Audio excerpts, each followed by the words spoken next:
Hi friends, very good afternoon to you.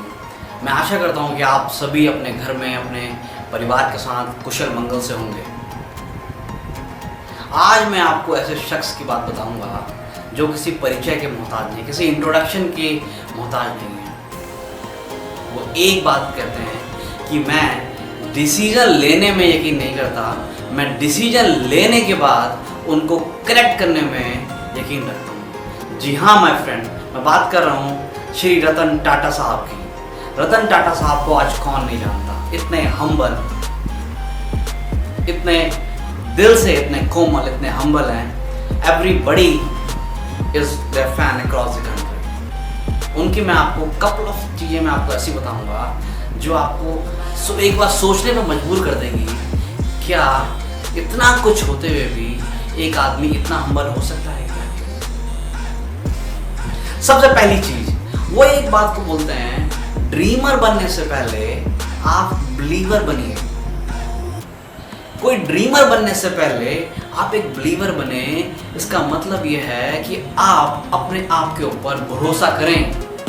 आप अपने आप के ऊपर यह भरोसा रखें कि आप वो कमाल कर सकते हैं जो आप सोचते हैं। आपको अपनी सोच के ऊपर भरोसा है, आपको अपने आप के ऊपर भरोसा है। जस्ट देन आप इस चीज को सोचेंगे और इस सोच के साथ आगे बढ़ेंगे तो आप देखेंगे, आप जिस किसी काम को करेंगे उसके अंदर आपको फर्क महसूस आएगा। आपको लगेगा कि नतीजे बदल रहे हैं, आपको लगेगा कि रिजल्ट जो है ऑप्टिमम लेवल को टच कर रहा है। बहुत जरूरी बात है। कोई ड्रीमर बनने से पहले एक बिलीवर बनना बहुत जरूरी है। Be emotional. बी इमोशनल का मतलब क्या है? बी इमोशनल से मतलब ये है अपने आप में इमोशनल रहे। बेशक आप कितने ही बड़े क्यों ना हो, आपको अपने बराबर वाले का दर्द, अपने बराबर वाले की पीड़ा का एहसास होना चाहिए। एक बार रतन टाटा साहब अपनी गाड़ी में कहीं जा रहे थे, बारिश का दौर था उस समय। उनकी गाड़ी किसी रेड लाइट पर रुकी तो वो देखते हैं कि एक परिवार, एक मिडिल क्लास परिवार स्कूटर में जा रहा होता है और बारिश से बचने के लिए वो एक फ्लाईओवर के नीचे शेल्टर लेके खड़े हो जाते हैं और रुक जाते हैं। उनको देखते हुए थोड़ा सा उनको एक मन के अंदर थॉट आता है, क्यों ना एक ऐसी कार बनाई जाए जो मिडिल क्लास की फैमिली, मिडिल क्लास जो परिवार हैं उनको वो मिल पाए, वो उस कार को अफोर्ड कर पाए और एक सभी लोग एक हायर लेवल और मिडिल क्लास भी एक सुरक्षित एक सफ़र कर पाए। इसी थॉट के ऊपर वो काम करते हैं और नैनो के ऊपर वो काम करना शुरू करते हैं। एक बार किसी पत्रकार ने पूछा कि टाटा साहब, ये बहुत अच्छी बात है, you are working on a small car और एक प्राइस एफिशिएंट आप कार, रीजनेबल प्राइस कार लेके जा रहे हैं, बना रहे हैं आप, तो आप थोड़ा सा बताइए इस कार की कॉस्ट कितनी होगी। तो उस समय कार की कॉस्ट पे, कार पे काम चल रहा था, तो उन्होंने एक स्पॉन्टेनियसली ऐसा कुछ बोल दिया कि लाख रुपए के आसपास होगी। और ये बात सुन के उनके मुंह से पूरी दुनिया में, पूरी इंडिया के अंदर बिल्कुल एक हाहाकार मच गया कि रतन टाटा एक लखटकिया कार लेके जा रहे हैं। लखटकिया कार। और वो भी इस बात को कहीं ना कहीं मानते हैं कि इस लखटकिया का जो एक टैग रहा है, उसकी ब्रांडिंग के ऊपर एक नेगेटिव इम्पैक्ट देखने को मिला है। वो कार सक्सेस नहीं हो पाई, कोई बात नहीं, बट उससे फर्क ये पड़ा, जो दूसरी जो कार कंपनी थी उनको ये लगा कि ये मिडिल क्लास भी एक सेगमेंट है कि जिसके ऊपर हमें काम करना चाहिए। उसके बाद जो दूसरी विदेशी कार कंपनियां हैं, दूसरी एस्टैब्लिश कार कंपनियां हैं, उन्होंने छोटी छोटी कारें इंडिया के अंदर बनानी शुरू करी और एक डिसेंट सा प्राइस बैंड के अंदर बना के उनको लॉन्च करा। उसके बाद आप देखें छोटी छोटी हैचबैक कारों का बिल्कुल एक पूरा एम्पायर ही खड़ा हो गया। सारी इंटरनेशनल कंपनीज ने छोटी छोटी कारें बनाना शुरू की।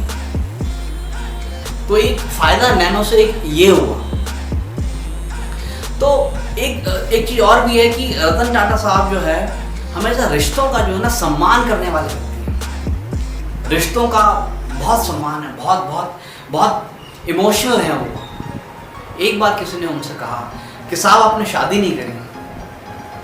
रतन टाटा साहब एक इंटरव्यू में कहते हैं कि लाइफ में उनको 4 बार प्यार हुआ। एक बार वो बताते हैं कि वो शादी करना चाहते थे किसी अमेरिकन लड़की से। वो उस समय अमेरिका में थे। अमेरिका से वो इंडिया वापस आया और वो मोहतरमा भी इंडिया वापस आना चाहती थी, लेकिन उस समय 1962 में इंडिया चाइना वॉर के चक्कर में उस परिस्थिति के अंदर वो भारत नहीं आ पाए और ये यहाँ से वहाँ जा नहीं पाए। कुछ समय के बाद उनको चला पता कि उन्होंने किसी से शादी कर ली, किसी दूसरे से शादी कर ली है।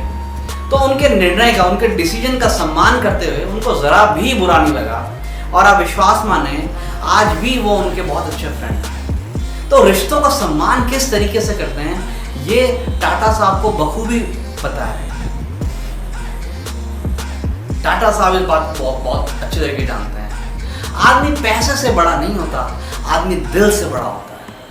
आदमी पैसे से नहीं, दिल से बड़ा होता है। इस बात को रतन टाटा साहब ने बहुत बार प्रूव करा है। जब भी हमारे देश में कोई भी संकट आया है तो टाटा साहब, टाटा ग्रुप देश भर में देश के साथ कंधे से कंधा मिला के चला है। चाहे वो टाटा का जो होटल था ताजमहल होटल मुंबई में जो हमला हुआ था उस समय की बात हो, चाहे कोविड की बात हो। मैं 26/11 के हमले की बात अगर करूं तो टाटा साहब ने जितने एम्प्लॉई ने अपनी जान गंवाई थी उनको बहुत अच्छा फाइनेंशियल उनकी हेल्प करी।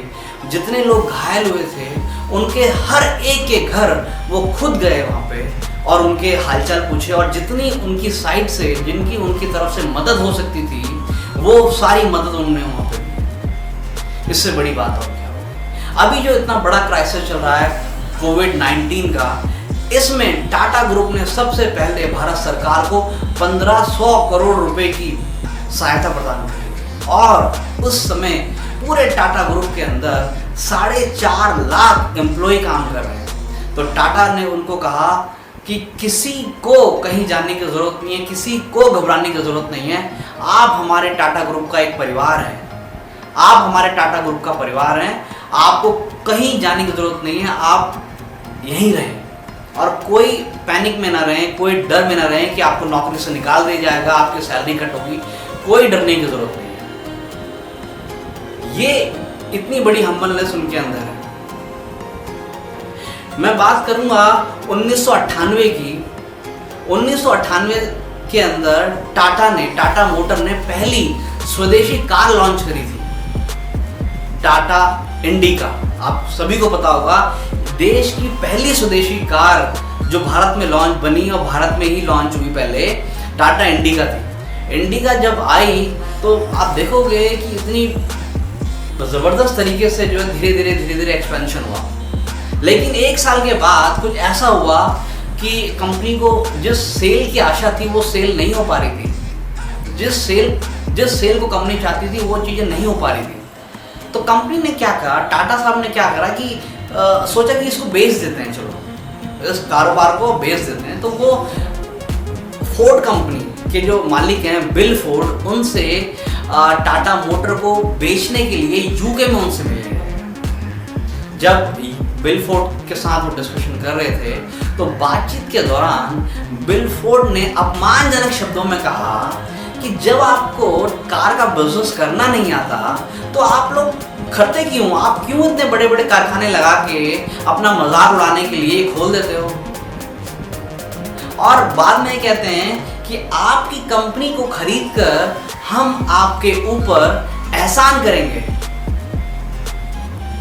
ये बात टाटा साहब के दिल में चुभ गई और वो बिना कुछ बोले डील को कैंसिल करके चुपचाप भारत वापस आ गए और अपनी टीम को कहा कि जुट जाओ तन मन से और इस बिजनेस को सक्सेस करके दिखाओ। और वक्त बदला।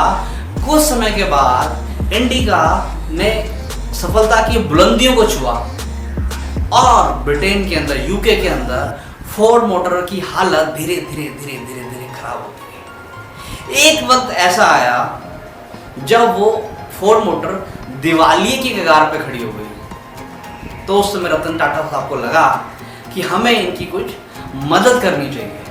तो उस वक्त फोर्ड के मालिक बिल फोर्ड भारत आए, मुंबई के टाटा हाउस में उनसे मिले और डील पे बात हुई।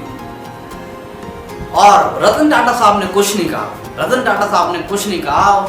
रतन टाटा साहब ने कहा कि जो आपकी कंपनी JLR है, जिसके 2 ब्रांड लैंड रोवर और जैगवार हैं, उसको हम खरीदना चाहते हैं। और वो चुप हो गए।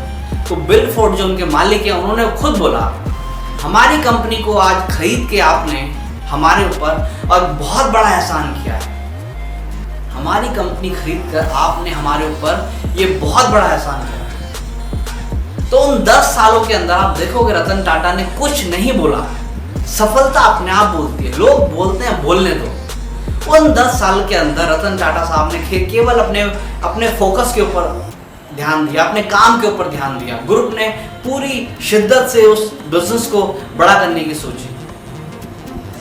तो आप देखिए रतन टाटा साहब की बड़े सारे कोट्स हैं। उनमें से एक कोट उनका ये है कि दुनिया आपके ऊपर पत्थर फेंकती है तो उन्हें फेंकने दे। उन पत्थरों को आप जमा करो और उनसे एक शानदार इमारत बनाओ। शानदार इमारत बनाओ। जिंदगी में जो लोग किसी की नकल करते हैं, जिंदगी में जो लोग किसी की नकल करते हैं, वो ज्यादा दूर तक नहीं जाते, वो कहीं ना कहीं जाकर ठहर जाते। लाइफ के अंदर अप्स एंड डाउन्स आते रहेंगे। आप ECG मशीन को आप देखेंगे, वो ऐसे ऐसे चलती है। ECG मशीन के अंदर स्ट्रेट लाइन का मतलब होता है कि हम मर गए हैं। तो लाइफ के अंदर अप एंड डाउन आएंगे, इसको एक्सेप्ट करिए। अपने आप को उनको सहने के लिए, उनको कॉन्कर करने के लायक आप बनाइए, राइट। अगर आप तेज चलना चाहते हैं तो आप अकेले चलें। अगर आप तेज चलना चाहते हैं तो अकेले चलें, और आप दूर तक जाना चाहते हैं तो सबको साथ लेके चलें। तो ये थी मेरे फ्रेंड्स कुछ रतन टाटा की लर्निंग, कुछ खास बातें जो हम लोग अपने जीवन के अंदर अगर इम्प्लीमेंट करें तो मुझे विश्वास है कि हम ज़रूर और अवश्य सक्सेस को कहीं ना कहीं हद तक हम पा सकते हैं। आई होप ये मेरा वीडियो आपको बहुत अच्छा लगा होगा। अपने फीडबैक कमेंट प्लीज़ मुझे शेयर करें। मैं बहुत सारी इंसाइट आपको शेयर करता रहूँगा आने वाले टाइम के अंदर। तो मेरे चैनल को सब्सक्राइब करना ना भूलें, like and subscribe. Thank you my friend, thank you very much.